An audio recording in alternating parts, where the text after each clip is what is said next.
प्यारे बच्चों, मैं हेमेंद्र कुमार, सहायक अध्यापक संत पॉल हाई स्कूल मंडावर, जनपद बिजनौर, कक्षा 9 विषय गणित में आपका हार्दिक स्वागत करता हूं। आज हम प्रश्नावली 1.4 और प्रश्नावली 1.5 का अध्ययन करेंगे। प्रारंभ करते हैं एक्सरसाइज 1.4। क्वेश्चन नंबर 2, 4 दशमलव स्थानों तक संख्या रेखा पर 4.26 के ऊपर बार को निर्देशित करना है, अर्थात दर्शाना है। तो 4.26 अर्थात इसके ऊपर बार लग रहा है 26 के, तो इसका मतलब है कि 26 बार बार आवृत्ति हो रही है 26 की। तो हम इसे लिख लेंगे 4.26। 26 दशमलव के 4 स्थानों तक चाहिए, तो हमें इससे आगे लिखने की आवश्यकता नहीं है।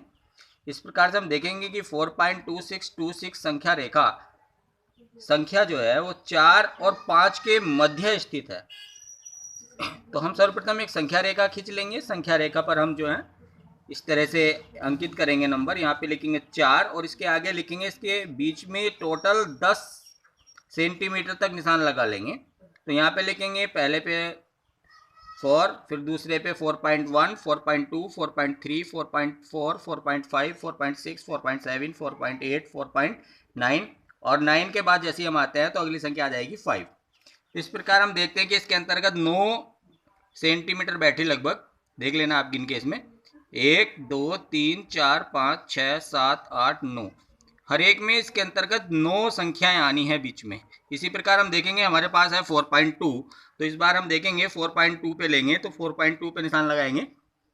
इसका मतलब हमारी संख्या हम 4.2 तक आ गए, तो 4.2 और 4.3 के बीच में है। तो अब हम संख्या रेखा पर नीचे संख्या रेखा लेंगे, तो 4 एक साइड में लिखेंगे 4.2, दूसरी साइड में 4.3, तो इसके बीच में फिर हम इसी प्रकार से चलते रहेंगे 4.21, 4.22, 4.23, 4.24, इस प्रकार से आगे तक चलते रहेंगे। फिर हम देखते हैं संख्या रेखा पर हमें आगे चाहिए था 4.26, तो जहां पर हमारा 4.26 है वहां पर हम उठाएंगे वहां से और नेक्स्ट संख्या रेखा पर 4.26 लिख देंगे, और इसका मतलब हमारी जो संख्या है वो 4.26 और 4.27 के मध्य में है। तो इसी प्रकार से हम इसे व्यवस्थित कर लेंगे और यहाँ पे इधर की साइड में लिखेंगे 4.27। इसका मतलब हम देखते हैं यहाँ पर हम इसमें हम 2 अंक तक आ रहे थे दशमलव के, इसमें इस वाली संख्या रेखा पर हम 3 अंकों तक आ चुके हैं। तो यहाँ पर हम देखते हैं 4.26 और जहां पर 2 आ रहा हो आगे, तो 4.26 वाले पॉइंट को लेंगे और 4.262 को इधर रखेंगे संख्या रेखा पर और लास्ट में रखेंगे हमारा 4.263। इसका मतलब हमें यह है कि 4.2626 संख्या रेखा पर 4.262 और 4.263 के मध्य में हमारा संख्या 4.2626 स्थित होगी। देखेंगे 4.262, इसी तरह से हम इसे आगे तक बढ़ाते चले जाएंगे और यहाँ पर देखते हैं हम इस वाली संख्या रेखा में चतुर्थ चरण में कि 4.26 हमें दिखाई देता है। यहाँ पर हम इसे P से प्रदर्शित करते हैं। अभिष्ट बिंदु P ही 4.26 को प्रदर्शित करता है।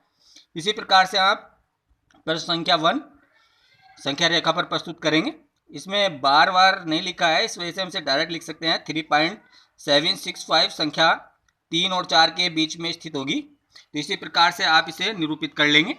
नेक्स्ट एक्सरसाइज है 1.5। इसमें सवाल नंबर 4 है, संख्या रेखा पर √9.3 को निरूपित कीजिए। तो सर्वप्रथम इसमें एक संख्या रेखा खींचते हैं और संख्या रेखा पर हम 9.3 मात्रक अर्थात 9.3 सेंटीमीटर की एक दूरी खींच लेंगे AB, और इसी के आगे 1 सेंटीमीटर अलग से एक मात्रक BC खींच लेंगे। और हम यहाँ पर देखते हैं कि A और C का मध्य बिंदु ज्ञात करने के लिए A और C बिंदु AC से अधिक दूरी लेकर एक चाप ऊपर और एक C से नीचे चाप लगाते हैं। इस प्रकार हम देखते हैं कि हमें एक बिंदु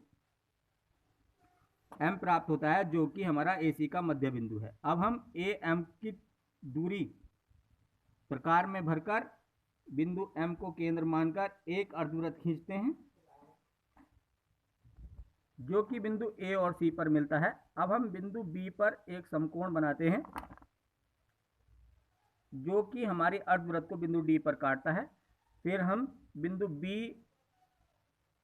बिंदु B को केंद्र मानकर BD त्रिज्या लेकर एक चाप संख्या रेखा पर लगाते हैं जो कि हमें बिंदु P पर प्रदर्शित होता है, बिंदु B पर काटता है। यह बिंदु P ही √9.3 को निरूपित करता है।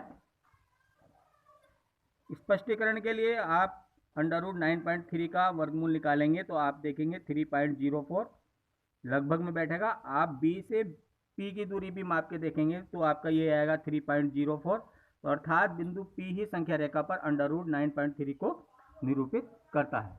नेक्स्ट प्रश्न है, निम्न के हरों का परिमेयकरण कीजिए। तो जैसे हमारा इसका खंड है एक सवाल का, तो 1/√7 - √6, तो हर के परिमेयकरण करने के लिए हम हर के विपरीत चिन्ह से ऊपर नीचे गुना करते हैं। जैसे यहाँ पे लिखा हुआ है √7 - √6 हर में, तो हम इसे ऊपर नीचे जो है इसके विपरीत चिन्ह, अर्थात यहाँ पे माइनस है तो प्लस वाले से गुना करेंगे ऊपर नीचे। अगर यहाँ पे प्लस वाला होता तो माइनस वाले से ऊपर नीचे गुना करते हैं। तो इस प्रकार से हम करते हैं कि √7 प्लस √6 से ऊपर नीचे गुना कर दी, तो हमने देखते हैं अगर ऊपर जो है हमारा आ जाता है √7 प्लस √6, और नीचे हम देखते हैं कि √7 - √6 और दूसरे ब्रैकेट में √7 प्लस √6। यहाँ पर संख्याएं एक बार जुड़ रही हैं एक बार घट रही है, तो मैंने एक सूत्र होता है बीजगणितीय सर्वसमीकरण a - b a + b बराबर a² - b², अर्थात संख्या एक बार जुड़ती है एक बार घटती है, तो उसमें हम क्या करते हैं कि पहले वाली संख्या का वर्ग माइनस दूसरे वाली संख्या का वर्ग कर देते हैं। इसी प्रकार हमारा ऊपर तो यही रहेगा √7 प्लस √6, और नीचे √7 का वर्ग माइनस √6 का वर्ग, और 7 का वर्ग होता है 7, √6 का वर्ग होता है 6। यहाँ पे हम देखते हैं √7 प्लस √6, और 7 में से 6 का 1 और 1 से भाग करेंगे तो आपका आ गया √7 प्लस √6। इसी प्रकार से शेष खंड आप स्वयं हल करेंगे। शेष प्रश्नों की छायाप्रति आपके पास भेज दी जाएगी। आप अपने अभ्यास पुस्तिका में स्वच्छतापूर्वक उन्हें सभी को अंकित करेंगे। धन्यवाद।